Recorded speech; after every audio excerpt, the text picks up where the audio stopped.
Hello and welcome to Comic Island. My name is Arden, and this is my review of The Flash number 50, covering the ending of the Flash War.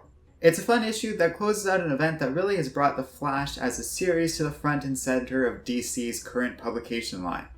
It's gotten a lot of attention, and for good reason. It's a big and fun event. The big story behind Flash number 50 is the idea that Hunter Zolomon has managed to break the barrier that surrounds the Speed Force.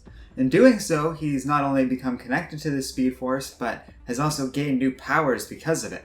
In a sense, he's built a connection with new forces within the universe. Forces that up until now have never been known to exist in the DC universe. This includes the Strength Force, which greatly augments his power, and the Sage Force, which makes him more intelligent and has the ability to influence others with his mind. Barry Allen and Wally West are forced to confront their past and deal with this new threat. It's a great story that really hinges on Wally West. Without exaggeration, this is his issue. He's the one that drives the narrative home and is the one who ultimately saves the day. Barry Allen is an important part of this story, but this is Wally's issue, and it's a great story because of that.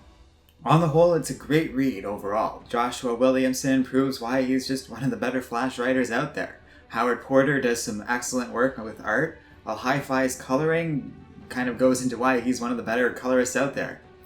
Together they make a phenomenal comic that I quite enjoyed and would definitely recommend.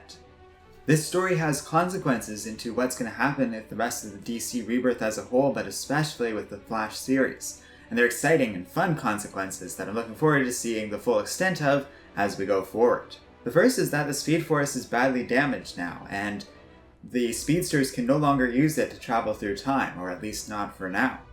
What that means going forward is interesting because it doesn't mean that time travel is no longer possible, it just means the speedster's general affinity for it is no longer there. Meanwhile, there's all these other forces out there. Justice League, the Scott Snyder series, is currently covering the presence of the Still Force, which is referred to in this issue, and is suggested to have a connection with all these other new forces out there as well. This is a prime opportunity for creating new characters, new villains, and new ideas and concepts revolving around the Strength Force and the Sage Force. These might sound like kind of hokey ideas, but in concert with the Speed Force, it creates a whole new plethora of powers. The same way that the Green Lanterns were later expanded to include other Lantern forces connected to other domains and emotions. It's an exciting time to be a DC fan, and this is a great issue in proving why that is. They're covering new ground while also having firm character development that regards and appreciates the past of DC as they're moving forward with their canon as well. It's a strong mix of doing both, not only acknowledging and celebrating the past, but also driving the story forward. You kind of have to do both when you're telling comic book stories, and in doing so, this becomes a great issue, and The Flash is a great series. We're 50 issues in, and it's a fun blend of different characters and ideas going on, and lots of exciting times. And that doesn't even bring us to the second to last page of this comic, with the other big consequence of this event. And I'm going to go ahead and spoil it, so if you haven't read the comic, know that I recommend it, know that the art is great and it's definitely worth your time, but you should read the comic first if you want to avoid spoilers. Because Burt Allen's back! I had heard from people who had read the comic earlier, before its premiere, that there was a big character returning. They were nice enough not to reveal who that character was, though. And that's cool because I didn't think it was the right character. I thought it was going to be Linda Park. The story's all about Wally West remembering his past and wondering what happened to his family. Linda Park is out there, and Iris is kind of keeping an eye on her to see if Wally approaches her or anything like that. So I figured she might get her memory back and she might be back together with Wally. That would be exciting and would have kind of been a big deal. But what they did instead was bring Burt Allen back. Basically him breaking free of the whole Speed Force incident and returning. He seems to recognize that the Flash won't remember him, and that's a cool thing. It's kind of like how Wally returned with his memories.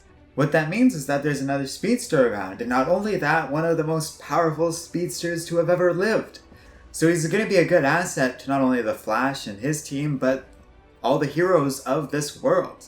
He's a really strong hero to be added to the roster of general protectors of Earth at this point, and so that's exciting. I'm really looking forward to seeing what they're going to do with this character and what happens next. So yeah, it's a big issue. but it promised to be, and considering it's number 50, it deserved to be. It should have been. And on the whole, I definitely recommend the issue. Let me know what you guys think in the comments section below, and thanks for watching.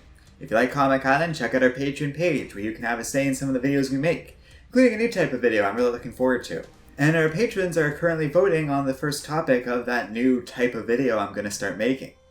Finally, don't forget to like, subscribe, and keep reading comics.